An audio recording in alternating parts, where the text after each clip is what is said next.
Can this council revote to amend this language?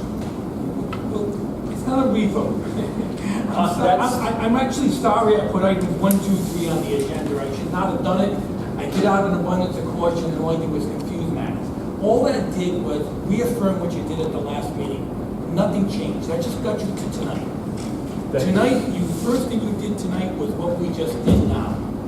So tonight is as if we had last night's meeting continued, and Mr. Brasini went into a room for 4 hours, maybe 12 hours, or 13 hours, and came back and made the changes you wanted last time. Think of that. Think of it that way. He came out of the room and said, "Oh, here's the changes in red line in real time." So now this is in front of you. If you want more changes, I guess, Mr. Brasini, we could deal with them on this section. We could deal with them now. So we have a tax stabilization agreement and a development agreement With all the changes. that reflect the changes that we requested at the prior meeting with the language that you and Mr. Brasini agreed to. And if More you look, importantly, you agreed to the and if language. you look at your motion that I had you re-vote on, it said pursuant to language agreed to by the solicitor. That was your direction at the last meeting. So I went with Mr. Brasini. I negotiated the language I thought represented what you wanted. If it's not, obviously now the time to do that. So if you want to make changes, you're saying this isn't what you agreed to, certainly correct me, because I sent it to the council, and I only received one comment from one council person. So if I could just suggest, of course, it's the council's prerogative, since the solicitor has thoughtfully divided this up into 2 different items, we did end the last meeting 2 weeks ago with my task being with the solicitor's cooperation to come up with language that reflected the changes that were voted on and approved at the last meeting. That's what was done in item 4. I think I've accomplished that. The solicitor agrees. If the council agrees, I think it would be good to vote on that, and then you can move on to 5 and introduce new items. Otherwise, I think you are going to have a confused record, but I defer to the solicitor. And I think if you do it that way, then you are right where you were after the last one, with all the changes in the language that you wanted. And then if you go to item 5, I specifically put item 5 on this, so you can vote no on the whole thing if you wanted to. The whole thing as amended is before you at that point in time.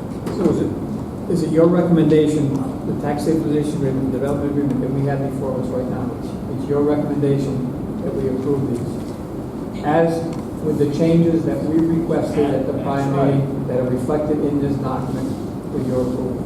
That's my recommendation. And then you can move on to item 5 and make any further changes you want in any way or form. So we have a recommendation from the solicitor. Is there a motion to approve tax stabilization agreement and development agreement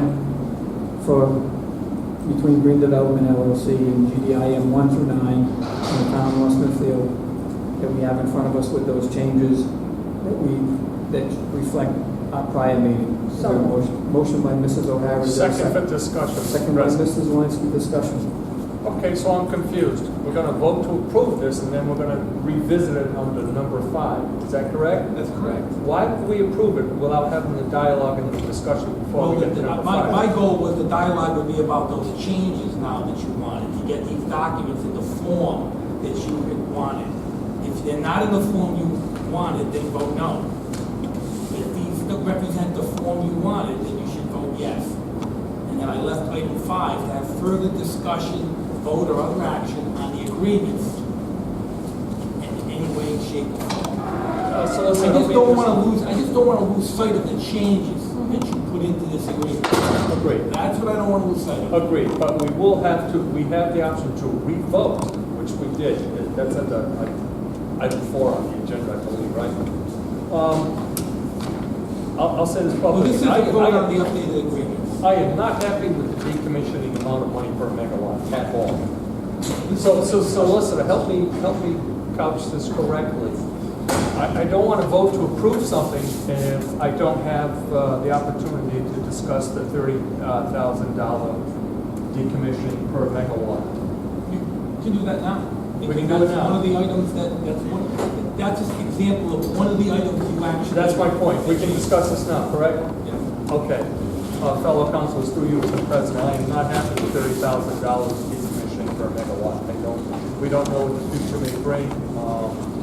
I'm just a little hesitant to vote to approve $30K to remove.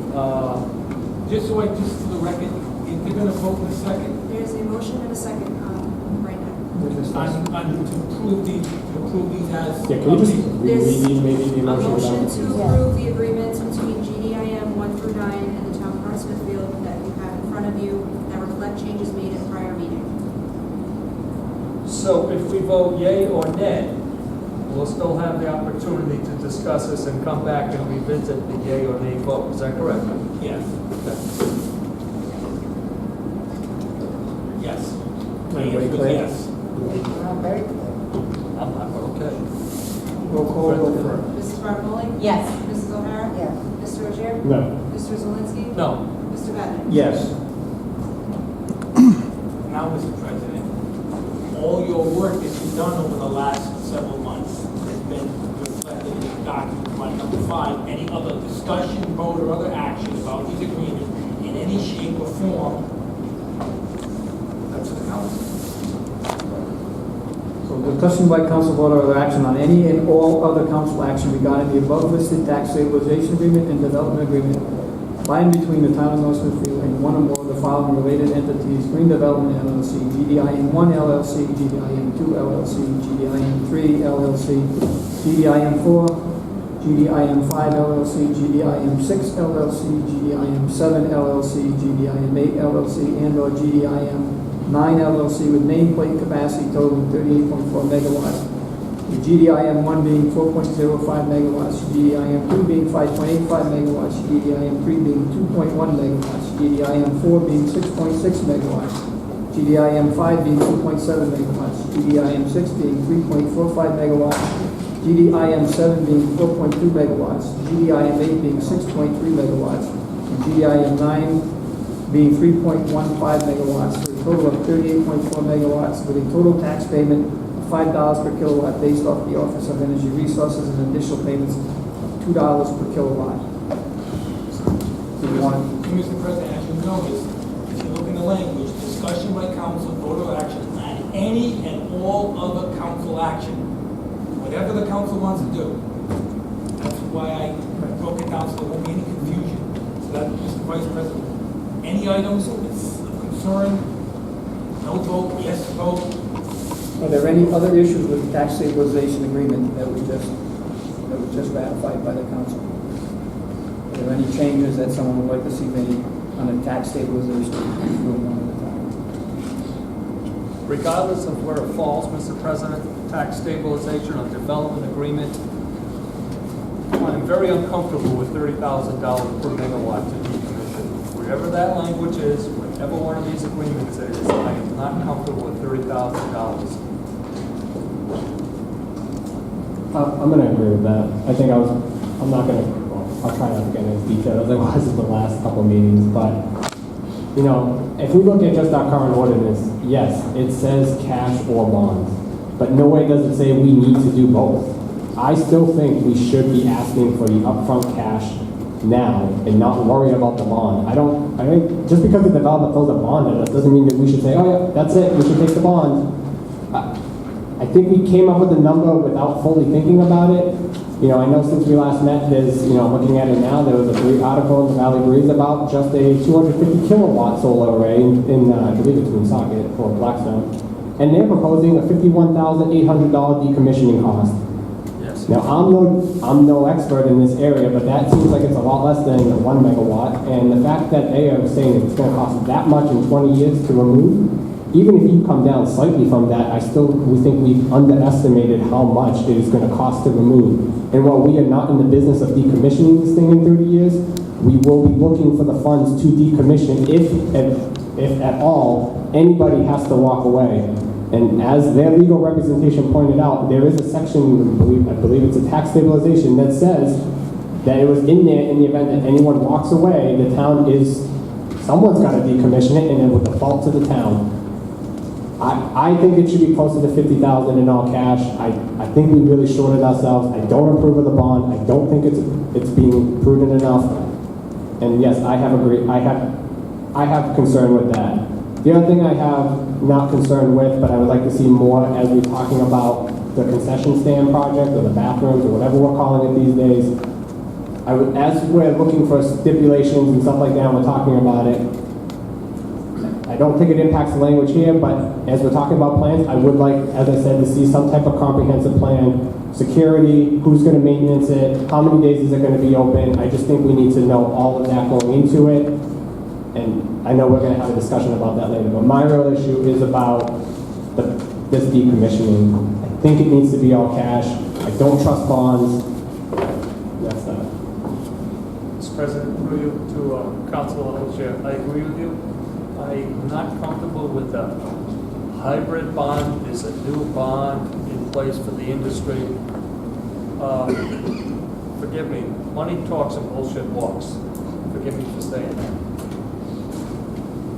I'm not comfortable with some hybrid bond that no one's explained to me. I don't know, is there any other council members got an explanation of a hybrid bond? No, I asked to see something. We haven't seen anything. I'm sorry? I've asked, I said we should see it before we discuss it. I agree. But we rushed through to decide that a bond was acceptable. Yeah, so, look, do I want this to happen? Absolutely.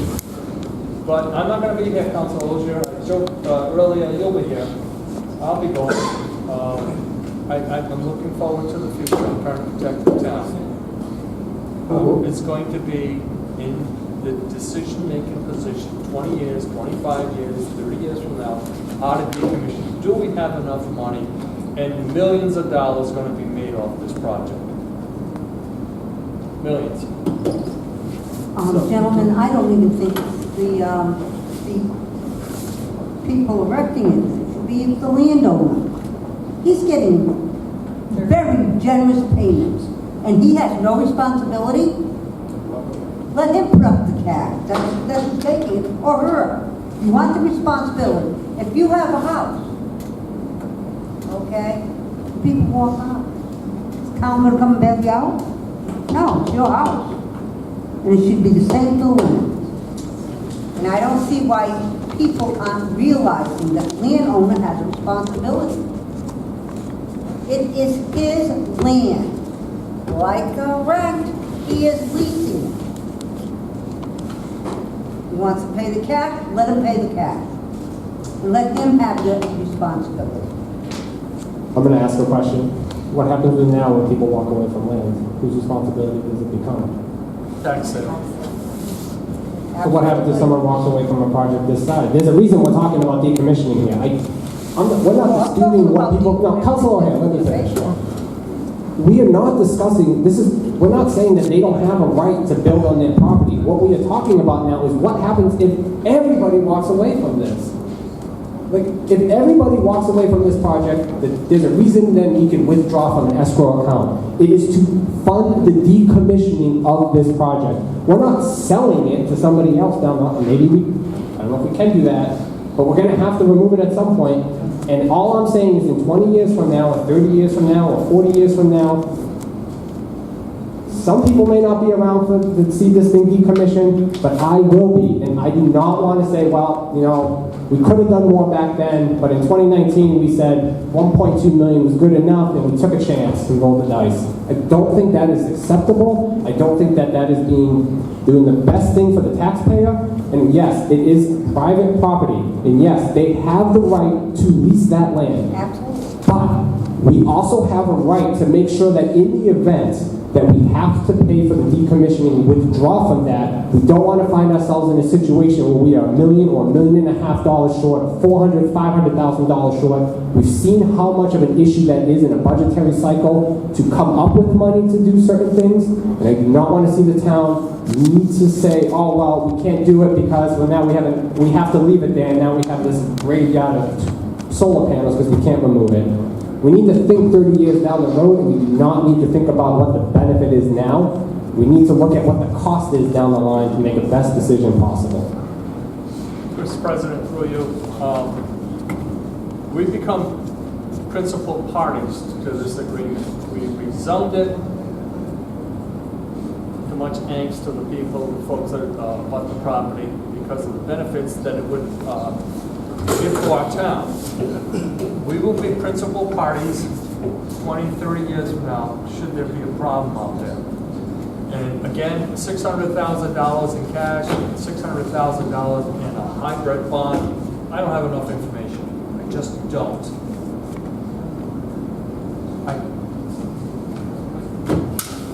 if I can go back now to the original question that I had, does anybody have any issue with tax stabilization? Let's take these things one at a time in order. Are there any issues with the tax stabilization agreement that we just ratified? Are there any changes that anyone would like to see made to the tax stabilization agreement? Any changes? Is there a motion to approve the tax stabilization agreement that we just ratified? Is there changes? So moved. Motion by Mrs. Bonneville, second by Mrs. O'Hara. Roll call. Mrs. Bottomoli? Yes. Mrs. O'Hara? Yes. Mr. Rozier? No. Mr. Zelinski? No. Mr. Wagner? Yes. Now, the development agreement, do any other council people have issues with the development agreement that was just agreed to by the council and the changes that we made?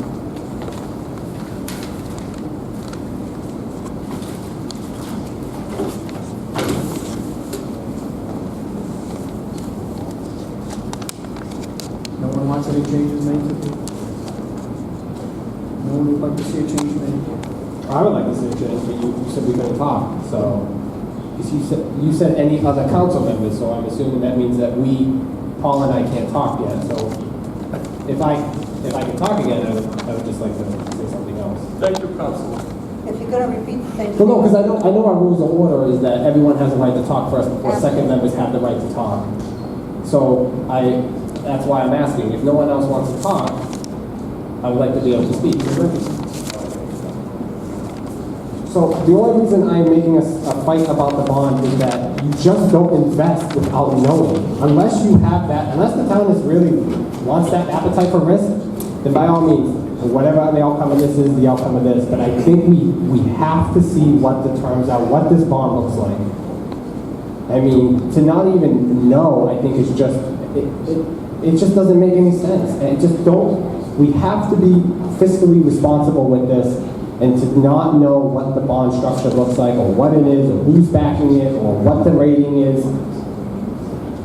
I know that's all going to be discussed at a later time, but I think it would be better to know up front instead of down the line. We have that opportunity.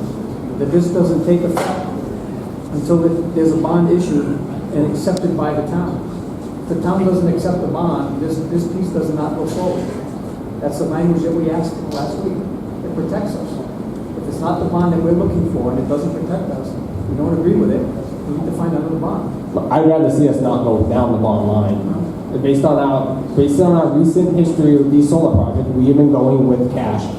And I know that this is a large amount of cash that we would be asking for, but I think I don't understand why all of a sudden the bond came up during the last meeting. I know that it was submitted late. I don't want to see ourselves pigeonholed. I'd rather see us say, if that's the way that we want to go, then a bond, but if a bond doesn't satisfy, we have the right to collect the cash. I think you need an opt-out somewhere. What happens if you never find a bond? What happens if every bond you see is not acceptable to the town? So what, now you're giving up? Or you're just going to wait? What happens then? It's a condition of the development agreement in the tax stabilization agreement. This is a piece of the tax stabilization agreement. So everything is on hold until they provide something. So they could be delayed 4 or 5 years if we don't find. What happens if it takes a long time? I know that's a really long period of time. I'm just trying to make a point. I mean, that's the reality of it. They can't proceed. So. Then we would have to renegotiate. Right. I'd rather not go through this process again. But at the same time, I also spoke. I did speak with my insurance agent concerning bonds.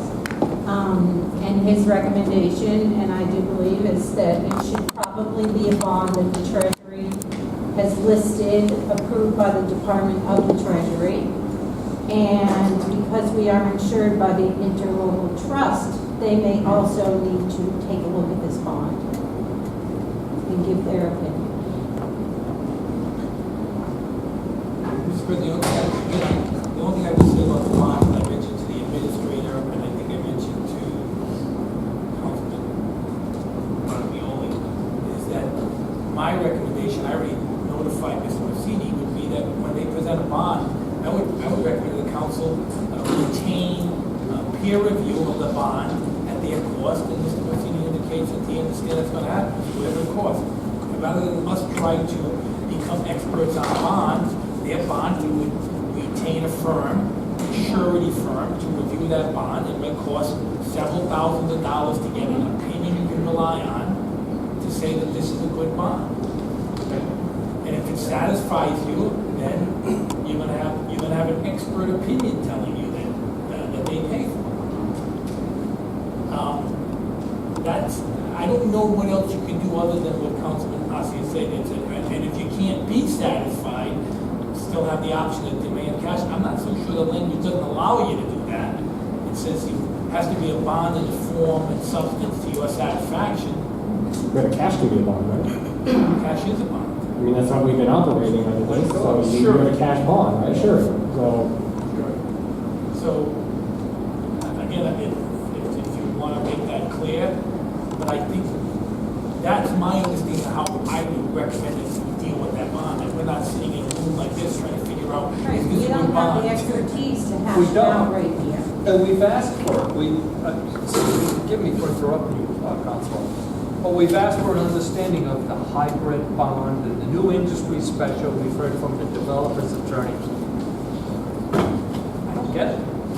I need to know that legally, this is a one-shot deal. We don't have to every year renew it, because who's going to be in office, who's going to ensure that the bond gets renewed? You know, we're opening ourselves up for a potential catastrophe. Potential large amount of money for us, because we're complicit, we're involved in this. We changed the zone for the betterment of the town to acquire open space and to have cash revenue coming in. We're involved. And I have to say that I am not comfortable